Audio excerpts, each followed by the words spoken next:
आप देख रहे हैं राष्ट्रीय न्यूज नेटवर्क। भारत का संविधान बना, इसमें 22 चित्र थे।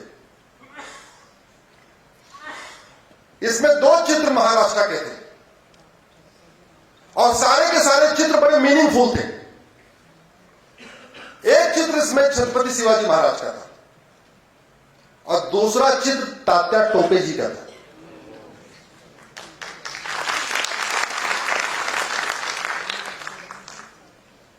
धोखा क्या हुआ आप लोगों को बताना चाहता हूं और मैं चाहता हूं कि आप लोग 5000 फेसबुक फ्रेंड बनाइए।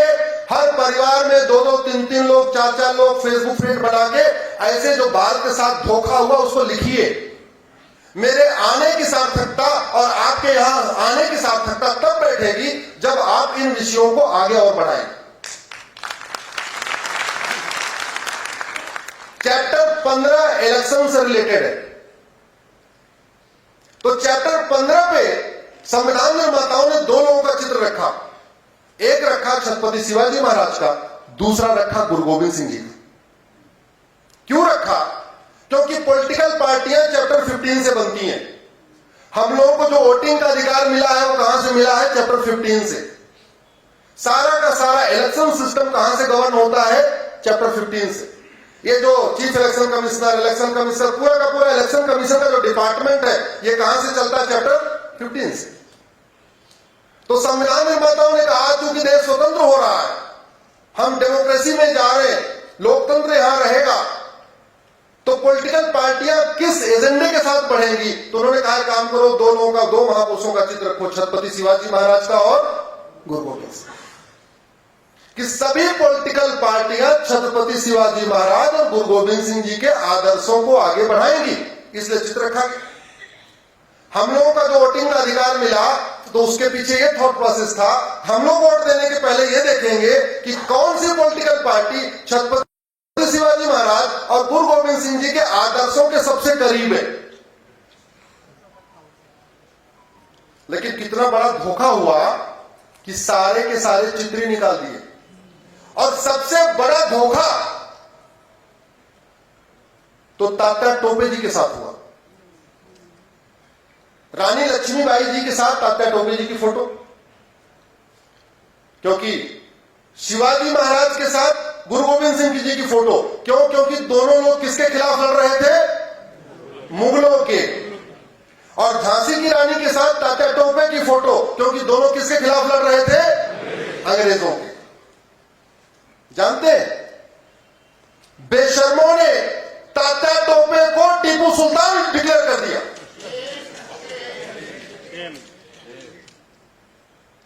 फोटो वही तात्या टोपे जी की और नैरेटिव कर दिया ये टीपू सुल्तान की फोटो है। इस गद्दारी के साथ, इस देशद्रोह के साथ आपके महाराष्ट्र के किसी सांसद ने संसद में आवाज उठाई क्या? जोर से बोलिए जरा। आपके महाराष्ट्र के किसी विधायक ने विधानसभा में एक आवाज उठाई कि छत्रपति शिवाजी महाराज और तात्या टोपे की फोटो संविधान में आनी चाहिए? नहीं। तो उनको नहीं मालूम है तो उनको जगाइए। तो अब दूसरा काम बता रहा हूं। पहला तो बताया 5000 फेसबुक फ्रेंड बनाना, दूसरा ये काम साप्ताहिक रूप से मिलना, रविवार के सप्ताह में 1 बार मिलना। और कहां मिलना? या तो कहीं मंदिर पे मिलना या सांसद विधायक के घर पे मिलना। चाय पानी किधर लेना? जोर से बोलिए जरा। उन्हीं की चाय, उन्हीं का बिस्किट, और उन्हीं की चाय बिस्किट लेके उनको ये बताना कि संविधान के साथ इतना बड़ा धोखा हुआ है, महाराष्ट्र के साथ धोखा हुआ है। विधायक जी आप इसको विधानसभा में उठाइए और सांसद जिसको आप लोकसभा राज्यसभा उठाइए। नहीं तो मेरे यहां आने का और इस आयाम के पूरे कार्यक्रम का, इतनी आयाम की पूरी मेहनत का और आपका 2-3 घंटे देने का कोई फायदा होगा क्या? अरे मैं अपने यहां चला गया, हम तो जाके सुप्रीम कोर्ट में लड़ते रहेंगे, हम तो बैठने वाले नहीं है। लेकिन अगर आप भूल जाओगे तो मेरा आने का पूरा एफर्ट बेकार हो जाएगा। तो महीने में 1 बार शुरू करेंगे। मेरा मानना है सप्ताह में 1 दिन तो कम से कम अपने आसपास के मंदिर पे सब लोग इकट्ठा होइए, थोड़ी वहां चर्चा करेंगे। जब बातें होंगी तो कुछ बात निकलेगी। सप्ताह में एक दिन तय कर लीजिए, एक रविवार मंदिर, दूसरा रविवार सांसद जी का और तीसरा रविवार विधायक जी का, चौथे रविवार ट्रमिकेशन घुमाइए। एक काम और करिए, तात्या टोपे जी के जन्मस्थान को लोग भूल चुके हैं। मैं आयाम संस्था से आग्रह करता हूं, आप यहां बैठे हुए सभी, यहां बहुत सारे वरिष्ठ लोग हैं, सबसे आग्रह करता हूं, हमें येवला जो उनकी जन्मभूमि है उसके लिए क्या करना है, कैसे करना है, वहां पे क्या व्यवस्था करनी है, उसको हमें एक तीर्थ स्थल के रूप में विकसित करना चाहिए। मैं गया नहीं हूं, मैं अपनी गलती मानता हूं, मैंने तात्या टोपे जी की जन्मभूमि देखी नहीं है, मुझे जाने का वहां अवसर नहीं मिला। हाँ, लेकिन अगर येवला के लोग कभी मुझे बुलाएंगे तो मैं जरूर जाऊंगा, दौड़ते हुए जाऊंगा वहां पे। आप लोगों से आग्रह कर रहा हूं, आदरणीय पाठक जी, आप लोग इसको थोड़ा चिंतन करिए, येवला के बारे में क्या करना है।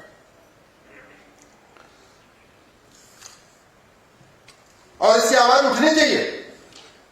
अच्छा, एक चीज आप सोचिए, अगर भारत के संविधान के सारे चित्र रहे होते, राम लक्ष्मण सीता की फोटो, कृष्ण अर्जुन को उपदेश दे रहे हैं, भगवान महावीर हैं इसमें, गौतम बुद्ध इसमें है, छत्रपति शिवाजी महाराज है, तात्या टोपे है, झांसी की रानी है, हनुमान जी घूम रहे हैं, हनुमान जी ऊपर ऊपर उड़ रहे हैं। अगर ये चित्र रहे होते तो भारत के संविधान में कभी सेकुलर शब्द जोड़ा जा सकता था क्या? जोर से बोलिए जरा। हाँ, प्लानिंग देखिए,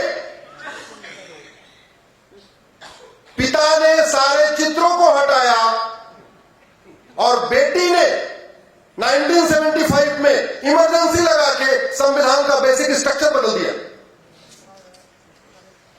मेरी इसमें पीआईएल है, जितनी बातें कह रहा हूं सब इसमें पीआईएल है। पहले पीआईएल फाइल करने के बाद ही मैं बात करता हूं, चाहे वर्क पैक्ट हो चाहे प्लेस ऑफ वर्शिप पैक्ट हो, पहले पीआईएल फाइल कर देता हूं, नोटिस हो जाता है, उसके बाद फिर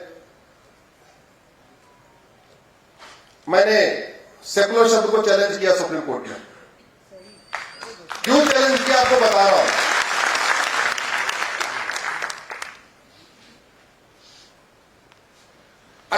मार्च 1976 को लोकसभा का टेन्योर पूरा हो गया।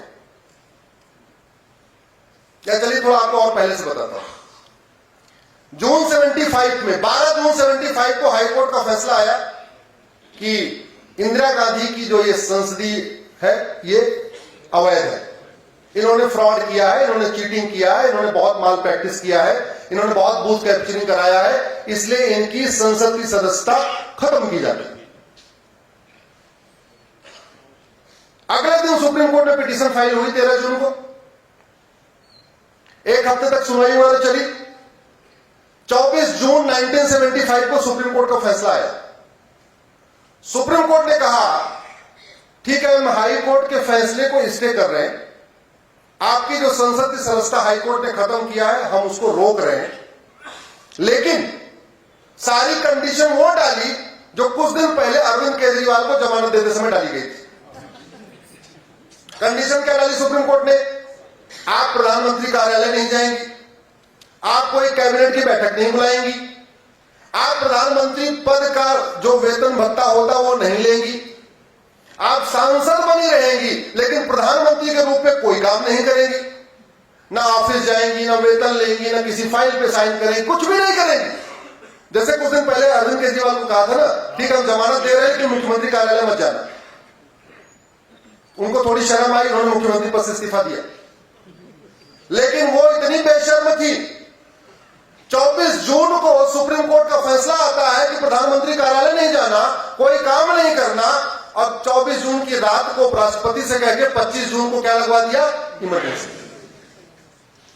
ढूंढ के सारे लोगों को जेल में डाल दिया। संविधान संशोधन किया कि राष्ट्रपति और प्रधानमंत्री का जो इलेक्शन है ये सुप्रीम कोर्ट के समीक्षा के दायरे से बाहर है।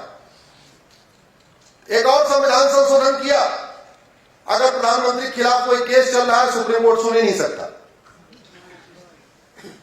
ऐसे 3-4 संविधान संशोधन कर डाले, देश में राष्ट्रपति शासन लगा हुआ है, सारे विपक्ष के नेता जेल में हैं, जो जेल में नहीं है बेचारे अंडरग्राउंड है, मीडिया का बिजली पानी का कनेक्शन कटा हुआ है, एक अखबार का तो बिजली पानी का कनेक्शन काट दिया तो वो पानी बाल्टी भर भर के लाते थे पीने के लिए और जनरेटर चला के रात को अखबार छापते थे।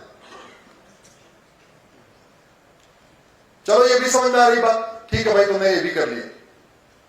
तो 18 मार्च 1976 को तो लोकसभा का टेन्योर भी पूरा हो गया 5 साल का, और लोकसभा को विल ऑफ द पीपल कहते हैं क्योंकि जनता के डायरेक्ट चुने हुए लोग होते हैं।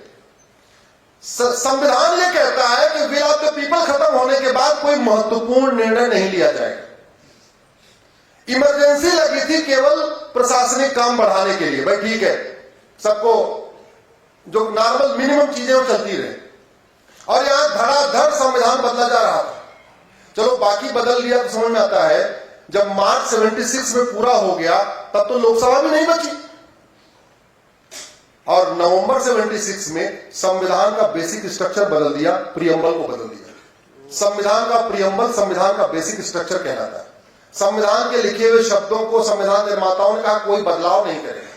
संविधान निर्माताओं ने, बाबा साहब अम्बेडकर ने कहा था जो बदलाव करना है संविधान के अंदर करना है, संविधान के प्रियम्बल में नहीं करना, क्योंकि उन्होंने कहा था कि इससे खतरा रहेगा। अगर आप कुछ जोड़ना शुरू करोगे तो कुछ घटाना भी शुरू कर दोगे। कल को पता चला इसमें डेमोक्रेसी लिखी हुई है, अगर सरकारों को सब प्रियम्बल बदलने का अधिकार मिल जाएगा, कल कोई डेमोक्रेसी निकाल दे तब क्या होगा? तो उन्होंने बोला प्रियम्बल को नहीं बदलना, लेकिन बदल दिया। दुर्भाग्यवश आप देखिए, पढ़े लिखे लोग भी लोकतंत्र की बात करने वाले, संविधान की बात करने वाले, बाबा साहब अम्बेडकर की बात करने वाले, वो लोग भी ऐसे विषयों पे लिखते पढ़ते नहीं हैं, बोलते नहीं हैं, कुछ जानते नहीं हैं, जो जानते हैं वो बोलते नहीं हैं। उनको एक्सपोज करने की ड्यूटी किसकी है? तरीका क्या है?